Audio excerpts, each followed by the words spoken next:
d'industrialisation de la SADC. La délégation africaine satisfaite des préparatifs. 500 participants issus des 16 pays membres de la SADC sont attendus à la 8e édition de la Semaine de l'industrialisation qui se déroulera à Madagascar du 28 juillet au 1er août prochain. L'événement sera placé sous le thème « Promouvoir l'industrialisation, la transformation du système agricole et la transition énergétique pour une SADC résiliente ». Une troisième mission de la SADC est actuellement dans nos murs pour suivre de près les préparatifs de ce grand événement, qui est en prélude au sommet de la SADC au mois d'août. La délégation africaine se dit satisfaite des préparatifs qui sont essentiels à la réussite de l'événement. La semaine de l'industrialisation, rappelons-le, vise à sensibiliser les gouvernements, le secteur privé, les universités, les instituts de recherche et le public à la stratégie et feuille de route pour l'industrialisation de la SADC couvrant la période 2015-2063. Météo en fin de semaine, une nouvelle baisse des températures. Alors que froid s'est bien installé en cette période hivernale, Météo Madagascar annonce une nouvelle baisse des températures sur la majeure partie de l'île en fin de semaine.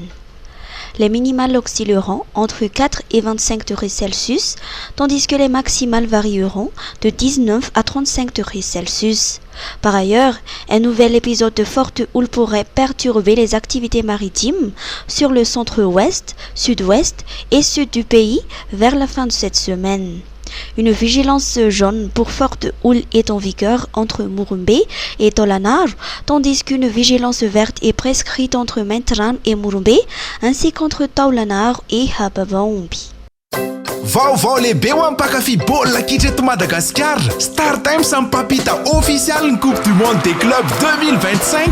Hiatrika fifantsarana goavan'ireo club lehibe indrindra maneran-tany. Iza ny hiatrika an'izany ho ianao? Mbappé, Lionel Messi, Henry Kane, Haaland, Dembélé, Alvarez ary ireo olo malaza amin'ny baolina maro hafa. Tsy izany ihany a, ahitan'ireo lalao rehetra ianao ao amin'ny World Football, Sport Premium ary Sport Life. Manomboka 10 Jona, OpTV tataraina amin'ny teny malagasy ireo lalao lehibe indrindra. Fangaza ihany e! Novelasy vaovao voadika amin'ny teny malagasy telo be izao no arahanao amin'ny OpTV. Intersection, eo ihany koa Nina Nino ary The Iron Heart ao amin'ny Gasy Star. Mahafinaritra be ho miaraka amin'ny Star Times. Manaova re-abonnement izao. Aza dinoina ny Mondial des Clubs 2025. Mivantana ary amin'ny teny malagasy. Star Times, ny tsara indrindra amin'ny baolina, ny tsara indrindra amin'ny fialamboly. Ho anao eto Madagascar. Star Times, ovay ilay fijery.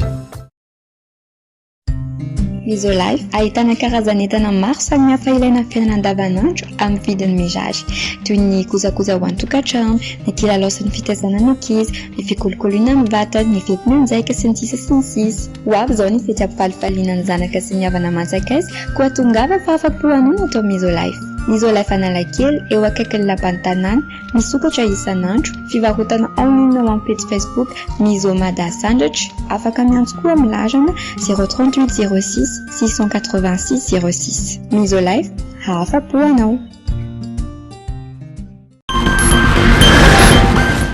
Port de Toamasina, 257 voitures en cours de démantèlement. Depuis plus de 25 ans, le port de Toamasina abrite 3 parcs de stationnement encombrés par plus de 257 véhicules prohibés. Leur dédouanement a été refusé en raison de leur ancienneté ou de leur non-conformité aux réglementations en vigueur.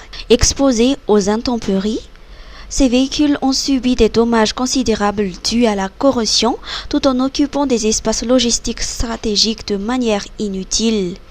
Il est important de rappeler qu'en vertu des lois en vigueur à Madagascar, l'importation de certains types de véhicules est strictement interdite.